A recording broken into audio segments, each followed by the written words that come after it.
সন্তু লারমা কি বলেন বর্তমান সময়ে যে আজকে 27 বছর হলো কিন্তু সরকার এই চুক্তি বাস্তবায়ন করছে না। এখন কথা হচ্ছে সন্তু লারমা এই যে বলছে বাস্তবায়ন হচ্ছে না, কি কি বিষয় বাস্তবায়ন হয়নি, প্রধান কোন কোন বিষয়গুলো আমরা একটু দেখি। এক, পার্বত্য চট্টগ্রাম কি সেনা মুক্ত হয়েছে বা সেনাবাহিনী কি এখান থেকে চলে গেছে? আমরা কি দেখছি সেনাবাহিনী চলে গেছে? না, সেনাবাহিনী যায়নি, সেনাবাহিনী বহাল তবিয়তে এখানে আছে। দুই, সেটেলার বাঙালিরা কি গেছে? সেটেলার বাঙালিরা যায়নি। তাহলে সেটেলার বাঙালি যায়নি মানে মূল সমস্যার সমাধান হয়নি। তিন, আমরা যদি দেখি যে আমাদের ভূমি কি আমরা ফেরত পেয়েছি যেগুলো দখল হয়ে গেছে, পাহাড়িদের যে ভূমি দখল যেগুলো হয়ে গেছে সেটেলার বাঙালিরা দখল করে নিয়েছে, সেগুলো যারা শরণার্থী গেছে আমাদের পাহাড়িরা তারাও ফেরত পায়নি, আর যারা আমরা এখানে থেকে দখলের শিকার হয়েছি তারাও ফেরত পায়নি। সুতরাং তাহলে বলবো যে পার্বত্য চট্টগ্রামের যে মূল সমস্যাগুলো এগুলো এই চুক্তিতে সমাধান আসেনি। এবং সন্তু লারমাও বলছে যে আসল মূল দাবিগুলো বাস্তবায়ন হচ্ছে না।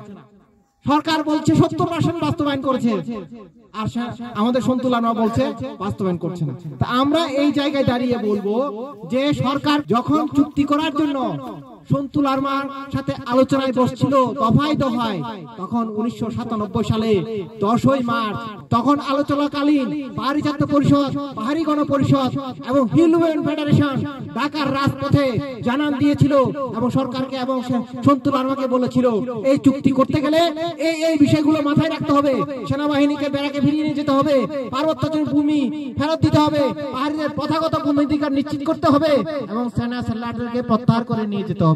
কিন্তু এগুলো এই চুক্তিতে আসেনি। এই জন্যই আমরা এই চুক্তিকে পার্বত্য চট্টগ্রামের সাথে জনগণের সাথে প্রতারণামূলক চুক্তি বলে মনে করি এবং অসম্পূর্ণ বলে দাবি করে আসছি। চুক্তির অসম্পূর্ণতার বিরোধিতা করছি, চুক্তির দুর্বলতাগুলোকে তুলে ধরেছি এবং জনগণকে বলার চেষ্টা করেছি এই চুক্তির মাধ্যমে পার্বত্য চট্টগ্রামের জনগণের সমস্যার সমাধান হবে না। আমরা কোন চুক্তিকে বাস্তবায়ন না করার পক্ষে না। চুক্তিোত্তর পরিস্থিতি কি আমরা একটু আলোচনা করি যে কেন এই সরকার শেখ হাসিনা 10ই ফেব্রুয়ারিকে বেছে নিয়েছিল, যেহেতু 10ই ফেব্রুয়ারি পার্বত্য চট্টগ্রামের লড়াই সংগ্রামের একটি গৌরবোজ্জ্বল দিন। সেই গৌরবোজ্জ্বল দিনকে কালিমা লিপ্ত করার জন্য পাহাড়িরা যাতে অন্য কোনো দিবস পালন করতে না পারে, সরকারের সাথে 144 ধারা লঙ্ঘন করার ইতিহাস বাংলাদেশে খুব গুটি কয়েক আছে। যদি বলা যায়, আপনারা জানেন যে 21শে ফেব্রুয়ারিকে কেন্দ্র করে মাতৃভাষাকে লড়াই করতে গিয়ে বাংলার 144 ধারা লঙ্ঘন করেছে। 2, 1969 গণ অভ্যুত্থানের সময় যে আসাদ গেট যেখানে আছে, আপনারা যদি ঢাকায় যান সেই আসাদ সেখানে মারা গিয়েছিল 144 ধারা লঙ্ঘন করতে গিয়ে। আবার যদি বলা যায় এরশাদ আমলে নূর হোসেন দিবস, সেটাও 144 ধারা লঙ্ঘন সংগ্রামের দিন হিসাবে সেই নূর হোসেন মারা গিয়েছিল।